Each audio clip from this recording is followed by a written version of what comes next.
Thank you, Brian. Need a nudge in self-care? Author and podcast host Shantelle Bisson gives a lot of them in her new book, Loving Yourself Without Losing Your Cool. Thanks so much for joining us on the show. So this is kind of a continuation of a series, the Without Losing Your Cool. You've done it with kids before, raising kids without losing your cool. Yeah.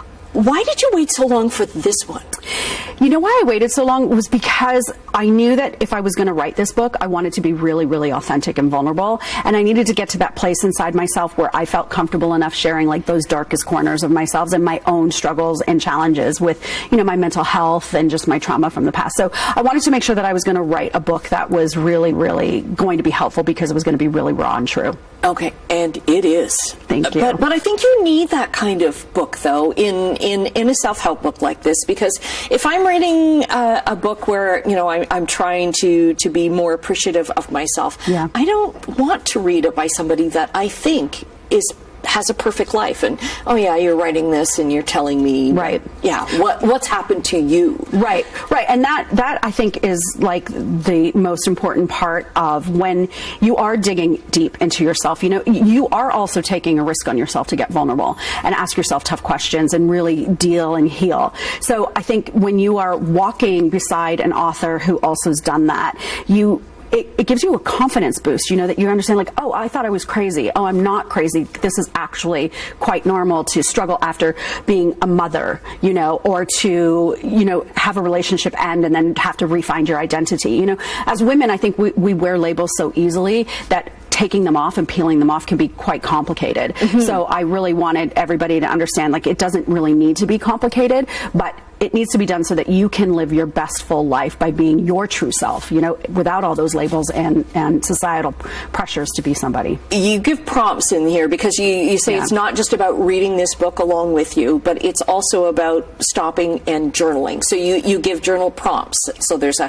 absolutely a journal with it as well. Absolutely. Well, you know, there's a lot of psychological proof that, you know, reading and writing and making that brain-hand physical connection to yourself while you're healing helps that transition to stick, to help the change to really land and stay on a cellular level. So that's why I had a journal go along with it. Is this like, okay, well, and these are why the prompts are. They're like, I want you to really think about what you're feeling and what is coming up for you. I want you to write it out. I want you to read it back. I want you to meditate on it. I don't want you to rush through this book. Yeah, this is not a beach read. Right? Yes. Keep your journal entries so that you can look back and see like how you've grown or maybe how you've slipped back into. 100%.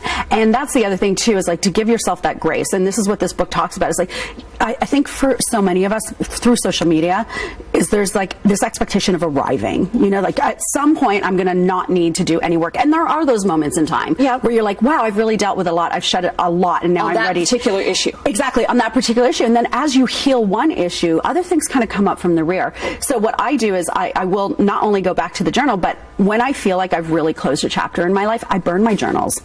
Oh, okay. So it's a very really release it. Yeah, okay. You also have cards and prompt cards, and that's kind of like a neat thing to kind of like. Do you use that as kind of like a daily thing or a weekly or just whenever you need that spark? Yeah, I would say I run with my intuition a lot. So if I'm in a place in my life where I feel like I need meditation, then I'll use the cards for meditation. If I'm where I need journaling, I use them for journaling. And also too, if I'm just doing really great and I'm like, wow, this is a really good time. Moment in time, I'm just going to pull a card. You know, it's all about what you feel you need in the moment, and the cards are always going to be there for you for that. And same with the book. Like, you might need to do a chapter more than once, right? Because you just feel like, oh, I don't really feel like I got that. So, and go back to the journal and go back in. So it's all meant to work together, but it's also all meant to work whenever your heart calls you to do it. Okay. And where can you get them? You can get them on ChantelleBisson.com, my website. All my Without Losing Your Cool products are there. Or you can hang out with me on Instagram and you can get them from there.